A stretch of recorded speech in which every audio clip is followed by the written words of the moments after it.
പറയുന്നത് വൈക്കം മുഹമ്മദ് ബഷീറിനെ പറ്റിയാണ്. മലയാള നോവലിസ്റ്റും കഥാകൃത്തും സ്വാതന്ത്ര്യ സമര സേനാനിയുമായിരുന്നു ബേപ്പൂർ സുൽത്താൻ എന്ന് വിശേഷിപ്പിക്കപ്പെടുന്ന വൈക്കം മുഹമ്മദ് ബഷീർ. കേന്ദ്ര ഗവൺമെന്റ് അദ്ദേഹത്തിന് പത്മശ്രീ പുരസ്കാരം നൽകി ആദരിച്ചിരുന്നു. വൈക്കം മുഹമ്മദ് ബഷീർ കേരളത്തിലെ വലിയൊരു എഴുത്തുകാരനായിരുന്നു.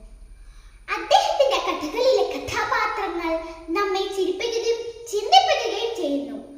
നമ്മുടെ ചുറ്റുമുള്ള സാധാരണക്കാരായ മനുഷ്യരെക്കുറിച്ചും അവരുടെ ജീവിതത്തെ പറ്റിയുമാണ് അദ്ദേഹം കൂടുതലായും എഴുതിയത്. അദ്ദേഹത്തിന്റെ കഥകൾ വായിക്കുമ്പോൾ നമുക്ക് സന്തോഷവും സങ്കടവും ചിരിയുമെല്ലാം ഒരുമിച്ച് വരും.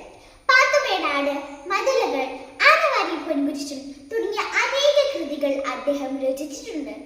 അദ്ദേഹത്തിന്റെ ഓർമ്മ ദിനത്തിൽ പ്രണാമങ്ങൾ അർപ്പിച്ചുകൊണ്ട് നിർത്തുന്നു. നന്ദി, നമസ്കാരം.